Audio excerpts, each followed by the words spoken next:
Inihahanda na ng mga taga-Bato, Camarines Sur ang kanilang mainit na pagsalubong sa kababayang si Miss Universe 4th runner-up Maria Venus Ra. Yan ang tinutukan ni Rauna Crisostomo. Sabik na ang mga mahal sa buhay ni Maria Venus Ra na makapiling siyang muli. Huling nakita ni Lilibeth ang kapatid ng umalis patungong Las Vegas at hanggang ngayon sa telebisyon lang daw siya umaasa para makita si Venus. Kung ano kasi, gusto namin makauwi rin siya dito kasama sila mama, yung mga kapatid ko kasi kumbaga dito sa bayan namin, hinihintay rin siya. Pero wala na sigurong mas nananabik na makapiling ang beauty queen kundi ang 93 anyos niyang lola. Nalilipo nga una. Ano na daw siya? Hindi mo lang kami nagkabibisara. Oo, hindi ko. Bisara. Ano ka kuya, Bisara? Ako, marunong ako magbisaya. Ayun. Lalim yung hindi ko masyado. Ito na, robroman kung nagtuturo, alaw ako. Proud naman ang unang nakadiskubre kay Venus para sumali sa mga beauty contest. Major na happiness nang nararamdaman ko sa kanya. Oo, very proud syempre. Kasi before, sabay kaming nangarap. Nasabi ko, bago kami nag-start, baka sabi ko, malayo ang mararating natin. Sa Setyembre, inaasahang magbabalik probinsya si Venus. Isang torch parade ang gagawin sa munisipyo pagdating niya, tulad ng ginawa noong nanalo siya sa Binibining Pilipinas. Magmo-motorcade din sa mga karatig bayan na itinuturing siyang adopted daughter. Halos nasuyod na kasi ni Venus ang mga korona sa mga beauty contest sa Bicol.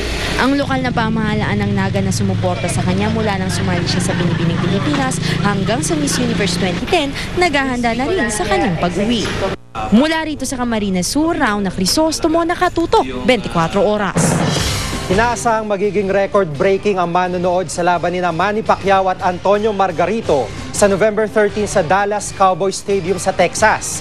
Nauna nang nagpayag si top-rank promoter Bob Arum na mas marami manonood ng nakatakdang laban ni Pacman kaysa laban nila ni Joshua Clottey noong Marso. Malaking bahagi raw kasi ng populasyon ng Texas ay Hispanic na inaasahang tututok sa laban ng Mexicanong si Margarito. Sinigundahan ito ng kampo ng pambansang kamao na nasa Sarangani ngayon kasama ang mga anak.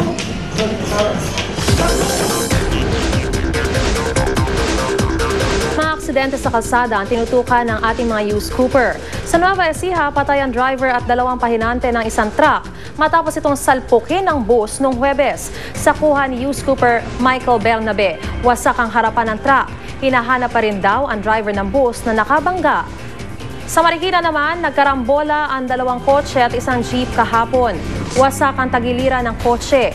Wala namang malubhang na sugatan, pero nakita ni News Cooper John Alexis Ballesteros na may galo sa paa ang ilang pasahero ng jeep. Kayo rin po pwedeng magpadala ng mga video at litrato ng mahalagang balita. Mag-log on lang sa www.newscoop.tv. Para naman magpadala ng text at MMS, i-text lang ang scoop space, message space ang inyong pangalan at address at ipadala sa 4627. Abangan! Ilang Christian group sa Hong Kong nag-alay ng panalangin para sa mga kababayan nilang biktima ng hostage taking. At Survivor Philippines Celebrity Showdown Castaways sumabak sa kakaibang challenge para sa guesting nila bukas sa Party Pilipinas. Tutok lang dito sa 24 oras.